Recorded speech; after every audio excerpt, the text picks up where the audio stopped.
That splendid music, the coming in music, the Elephant March from Aida, is the music I've chosen for my funeral. And you can see why it's triumphal. I won't feel anything, but if I could, I would feel triumphal at having lived at all, and at having lived on this splendid planet, and having been given the opportunity to understand something about why I was here in the first place before not being here. Can you understand my quaint English accent? Okay. Like everybody else, I was entranced yesterday by the animal session, Robert Full and Franz Lanting and others, the beauty of the things that they showed. The only slight jarring note was when Jeffrey Katzenberg said of the Mustang, the most splendid creatures that God put on this earth. Now, of course, we know that he didn't really mean that, but in this country at the moment, you can't be too careful. I'm a biologist, and the central theorem of our subject, the theory of design, Darwin's theory of evolution by natural selection, in professional circles everywhere, it's of course universally accepted. In non-professional circles outside America, it's largely ignored. But in non-professional circles within America, it arouses so much hostility that it's fair to say that American biologists are in a state of war. The war is so worrying at present, with court cases coming up in one state after another, that I felt I had to say something about it. If you want to know what I have to say about Darwinism itself, I'm afraid you're going to have to look at my books, which you won't find in the bookstore outside. Contemporary court cases often concern an allegedly new version of creationism called intelligent design, or ID. Don't be fooled. There's nothing new about ID. It's just creationism under another name. Rechristened, I choose the word advisedly, for tactical political reasons. The arguments of so-called ID theorists are the same old arguments that have been refuted again and again since Darwin down to the present day. There is an effective evolution lobby coordinating the fight on behalf of science, and I try to do all I can to help them, but they get quite upset when people like me dare to mention that we happen to be atheists as well as evolutionists. They see us as rocking the boat, and you can understand why. Creationists, lacking any coherent scientific argument for their case, fall back on the popular phobia against atheism. Teach your children evolution in biology class, and they'll soon move on to drugs, grand larceny, and sexual perversion.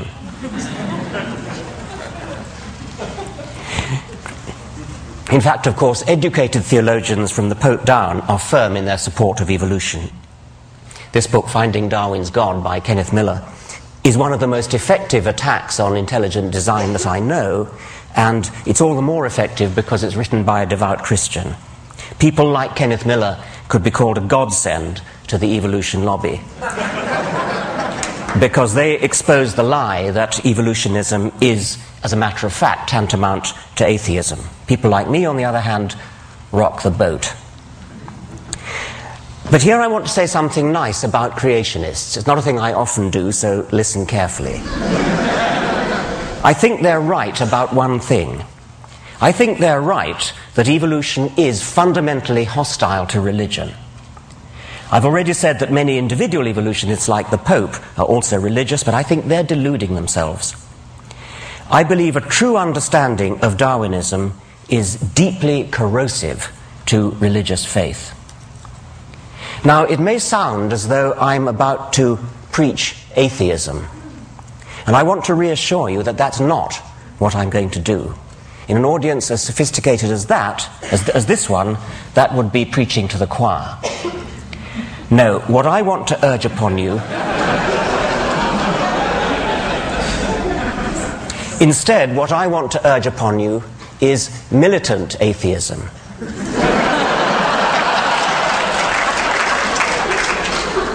But that's putting it too negatively.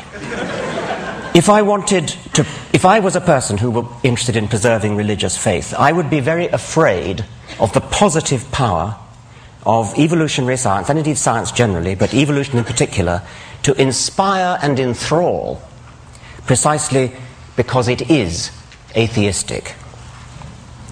Now, the difficult problem for any theory of biological design is to explain the massive statistical improbability of living things. Statistical improbability in the direction of good design. Complexity is another word for this. The standard creationist argument, there is only one, they all reduce to this one, takes off from statistical improbability. Living creatures are too complex to have come about by chance, therefore they must have had a designer. This argument, of course, shoots itself in the foot. Any designer capable of designing something really complex has to be even more complex himself. And that's before we even start on the other things he's expected to do, like forgive sins, bless marriages, listen to prayers, favor our side in a war, disapprove of our sex lives, and so on. Complexity is the problem that any theory of biology has to solve. And you can't solve it by postulating an agent that is even more complex, thereby simply compounding the problem. Darwinian natural selection is so stunningly elegant because it solves the problem of explaining complexity in terms of nothing but simplicity. Essentially, it does it by providing a smooth ramp of gradual, step-by-step increment. But here I only want to make the point that the elegance of Darwinism is corrosive to religion precisely because it is so elegant, so parsimonious, so powerful, so economically powerful. It has the sinewy economy of a beautiful suspension bridge. The God theory is not just a bad theory, it turns out to be in principle incapable of doing the job required of it. So returning to tactics and the evolution lobby, I want to argue that rocking the boat may be just the right thing to do. My approach to attacking creationism is unlike the evolution lobby. My approach to attacking creationism is to attack religion as a whole. And at this point I need to acknowledge the remarkable taboo against speaking ill of religion. And I'm going to do so in the words of the late Douglas Adams, a dear friend who, if he never came to TED, certainly should have been invited. He was? He was, good. I thought he must have been. He begins this speech, which was tape recorded in Cambridge shortly before he died. He begins by explaining how science works through the testing of hypotheses that are framed to be vulnerable to disproof. And then he goes on, I quote, "Religion doesn't seem to work like that. It has certain ideas at the heart of it which we call sacred or holy. What it means is, here is an idea or a notion that you're not allowed to say anything bad about. You're just not. Why not? Because you're not." Why should it be that it's perfectly legitimate to support the Republicans or Democrats, this model of economics versus that, Macintosh instead of Windows, but to have an opinion about how the universe began, about who created the universe, no, that's holy. So we are used to not challenging religious ideas. And it's very interesting how much of a furore Richard creates when he does it. He meant me, not that one. Everybody gets absolutely frantic about it, because you're not allowed to say these things. Yet when you look at it rationally, there is no reason why those ideas shouldn't be as open to debate as any other, except that we've agreed somehow between us that they shouldn't be. And that's the end of the quote from Douglas. In my view, not only is science corrosive to religion, religion is corrosive to science. It teaches people to be satisfied with trivial, supernatural non-explanations and blinds them to the wonderful real explanations that we have within our grasp. It teaches them to accept authority, revelation, and faith instead of always insisting on evidence. There's Douglas Adams' magnificent picture from his book, Last Chance to See.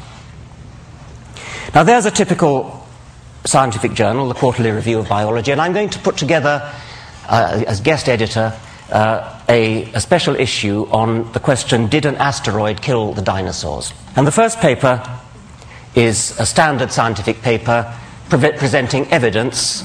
Iridium layer at the KT boundary, potassium-argon dated crater in Yucatan, indicate that an asteroid killed the dinosaurs. Perfectly ordinary scientific paper. Now the next one. The President of the Royal Society has been vouchsafed a strong inner conviction that an asteroid killed the dinosaurs. It has been privately revealed to Professor Huxtane that an asteroid killed the dinosaurs. Professor Haldley was brought up to have total and unquestioning faith that an asteroid killed the dinosaurs. Professor Hawkins has promulgated an official dogma binding on all loyal Hawkinsians that an asteroid killed the dinosaurs. That's inconceivable, of course. But suppose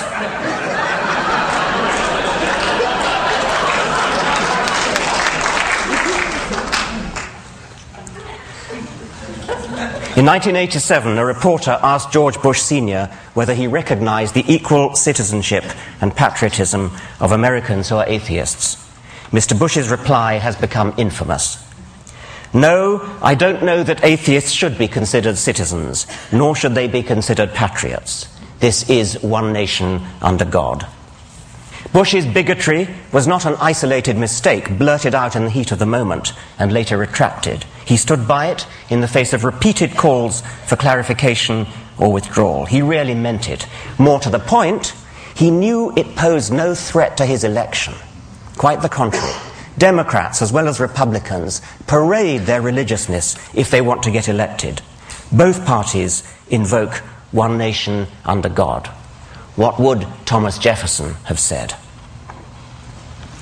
Incidentally, I'm not usually very proud of being British, but you can't help making the comparison.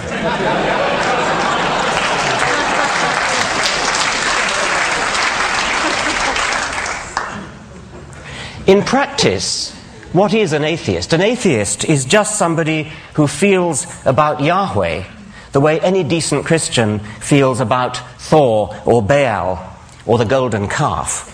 As has been said before, we are all atheists about most of the gods that humanity has ever believed in. Some of us just go one god further.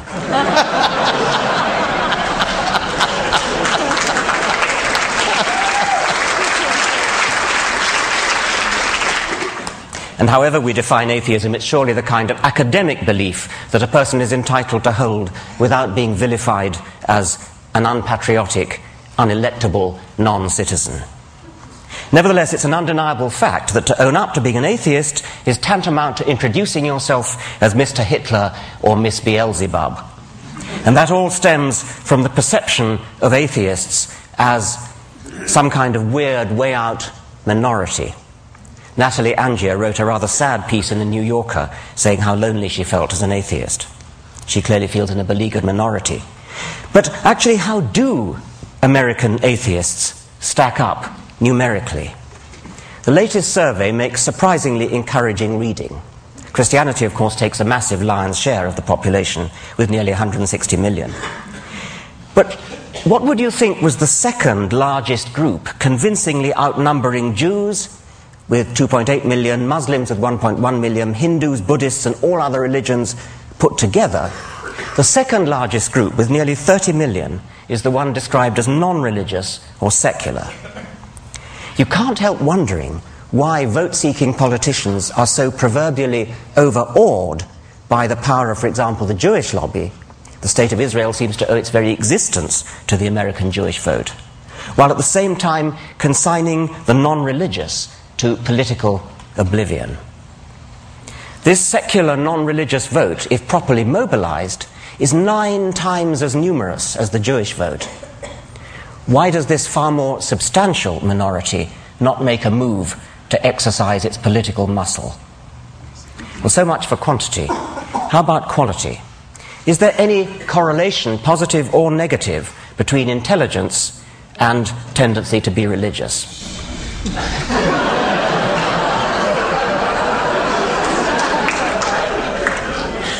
The survey that I quoted, which is the ARIS survey, didn't break down its data by socioeconomic class or education or IQ or anything else.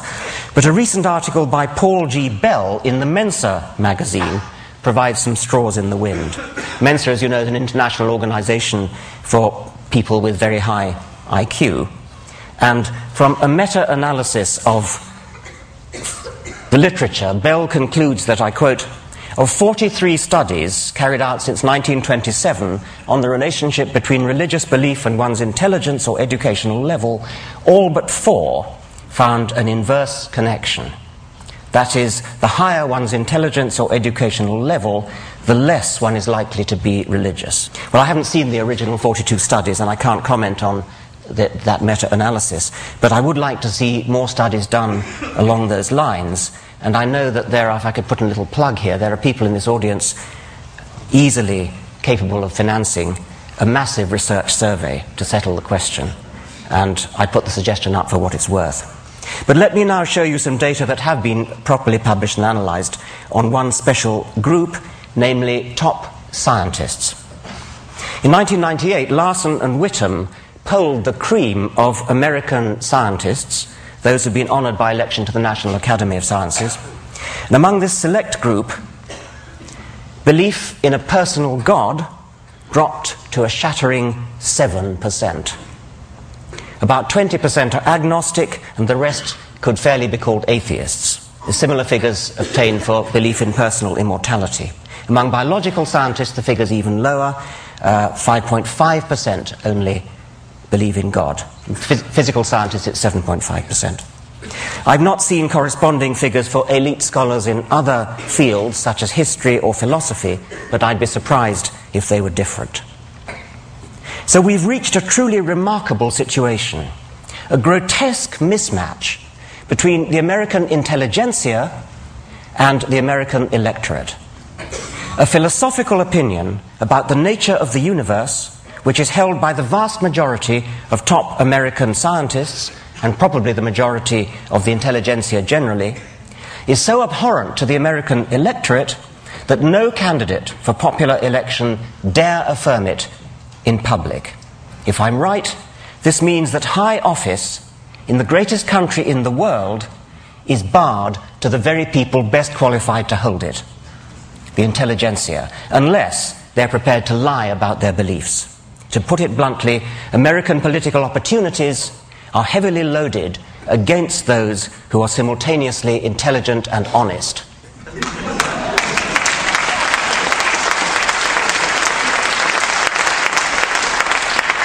I'm not a citizen of this country, so I hope it won't be thought unbecoming if I suggest that something needs to be done. I've already hinted what that something is. From what I've seen of TED, I think this may be the ideal place to launch it. Again, I fear it will cost money. We need a consciousness-raising, coming-out campaign for American atheists. This could be similar to the campaign organized by homosexuals a few years ago, although heaven forbid that we should stoop into public outing of people against their will. In most cases, people who out themselves will help to destroy the myth that there is something wrong with atheists. On the contrary, they'll demonstrate that atheists are often the kinds of people who could serve as decent role models for your children, the kinds of people an advertising agent could use to recommend a product, the kinds of people who are sitting in this room. There should be a snowball effect, a positive feedback, such that the more names we have, the more we get. There could be non-linearities, threshold effects. When a critical mass has been obtained, there's an abrupt acceleration in recruitment. And again, it will need money. I suspect that the word atheist itself contains or remains a stumbling block. far out of proportion to what it actually means, and a stumbling block to people who otherwise might be happy to out themselves. So what other words might be used to smooth the path, oil the wheels, sugar the pill? Darwin himself preferred agnostic, and not only out of loyalty to his friend Huxley, who coined the term. Darwin said, "I have never been an atheist in the same sense of denying the existence of a God. I think that generally an agnostic would be the most correct description of my state of mind." He even became uncharacteristically tetchy with Edward Aveling. Aveling was a militant atheist who failed to persuade Darwin to accept the dedication of his book on atheism, incidentally giving rise to a fascinating myth that Karl Marx tried to dedicate Das Kapital to Darwin, which he didn't. It was actually Edward Aveling. What happened was that Aveling's mistress was Marx's daughter, and when both Darwin and Marx were dead, Marx's papers became muddled up with Aveling's papers, and a letter from Darwin saying, "My dear sir, thank you very much, but I don't want you to dedicate your book to me," was mistakenly supposed to be addressed to Marx. And that gave rise to this whole myth, which you've probably heard, it's sort of urban myth, that the Marx tried to dedicate Capital to Darwin. Anyway, it was Aveling, and when they met, Darwin challenged Aveling. "Why do you call yourselves atheists?" "Agnostic," retorted Aveling, "was simply atheist writ respectable, and atheist was simply agnostic writ aggressive." But Darwin complained, "But why should you be so aggressive?" Darwin thought that atheism might be well and good for the intelligentsia, but that ordinary people were not, quote, ripe for it. Which is, of course, our old friend, the "don't rock the boat" argument. It's not recorded whether Aveling told Darwin to come down off his high horse. But in any case, that was more than 100 years ago. You'd think we might have grown up since then. Now, a friend, an intelligent, lapsed Jew, who incidentally observes the Sabbath for reasons of cultural solidarity, describes himself as a tooth fairy agnostic. He won't call himself an atheist because it's in principle impossible to prove a negative, but agnostic on its own might suggest that God's existence was therefore on equal terms of likelihood as his non-existence. And so my friend is strictly agnostic about the tooth fairy, but it isn't very likely, is it? Like God. Hence the phrase tooth fairy agnostic. Bertrand Russell made the same point using a hypothetical teapot in orbit about Mars. You strictly have to be agnostic about whether there is a teapot in orbit about Mars, but that doesn't mean you treat the likelihood of its existence as on all fours with its non-existence. The list of things which we strictly have to be agnostic about doesn't stop at tooth fairies and teapots, it's infinite. If you want to believe one particular one of them, unicorns or tooth fairies or teapots or Yahweh, the onus is on you to say why. The onus is not on the rest of us to say why not. We who are atheists are also a-fairyists and a-teapotists. But we don't bother to say so. And this is why my friend uses tooth fairy agnostic as a label for what most people would call atheist. Nonetheless, if we want to attract deep down atheists to come out publicly, we're going to have to find something better to stick on our banner than tooth fairy or teapot agnostic. So how about humanist? This has the advantage of a worldwide network of well-organized associations and journals and things already in place. My problem with it is only its apparent anthropocentrism. One of the things we've learned from Darwin is that the human species is only one among millions of cousins, some close, some distant. And there are other possibilities like naturalist, but that also has problems of confusion because Darwin would have thought naturalist. Naturalist means, of course, as opposed to supernaturalist, and it is used sometimes. Darwin would have been confused by the other sense of naturalist, which he was, of course, and I suppose there might be others who would confuse it with nudism. Such people might be those belonging to the British lynch mob, which last year attacked a paediatrician in mistake for a paedophile.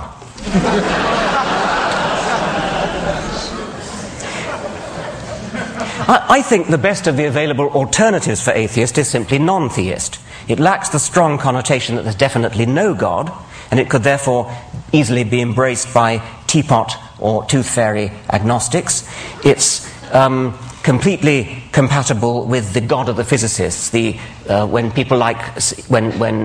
atheists like Stephen Hawking and Albert Einstein use the word God, they use it, of course, as a metaphorical shorthand for that deep, mysterious part of physics which we don't yet understand.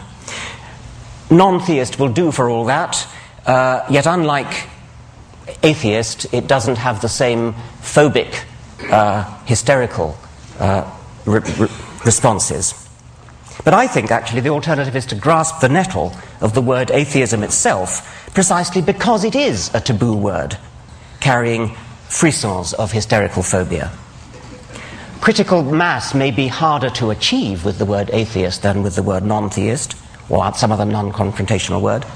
But if we did achieve it with that dread word, atheist itself, the political impact would be even greater. Now, I said that if I were religious, I'd be very afraid of evolution. I go further. I would fear science in general if properly understood. And this is because the scientific worldview is so much more exciting, more poetic, more filled with sheer wonder than anything in the poverty-stricken arsenals of the religious imagination. As Carl Sagan, another recently dead hero, put it, how is it that hardly any major religion has looked at science and concluded this is better than we thought? The universe is much bigger than our prophets said, grander, more subtle, more elegant. Instead they say, no, no, no, my God is a little God, and I want him to stay that way. A religion, old or new, that stressed the magnificence of the universe, as revealed by modern science, might be able to draw forth reserves of reverence and awe hardly tapped by the conventional faiths. Now, this is an elite audience, and I would therefore expect about 10% of you to be religious. Many of you probably subscribe to our polite cultural belief that we should respect religion. But I also suspect that a fair number of those secretly despise religion as much as I do. If you're one of them, and of course many of you may not be, but if you are one of them, I'm asking you to stop being polite, come out and say so. And if you happen to be rich, give some thought to ways in which you might make a difference. The religious lobby in this country is massively financed by foundations, say nothing of all the tax benefits, by foundations such as the Templeton Foundation and the Discovery Institute. We need an anti-Templeton to step forward. If my books sold as well as Stephen Hawking's books, instead of only as well as Richard Dawkins' books, I'd do it myself. People are always going on about how did September the 11th change you?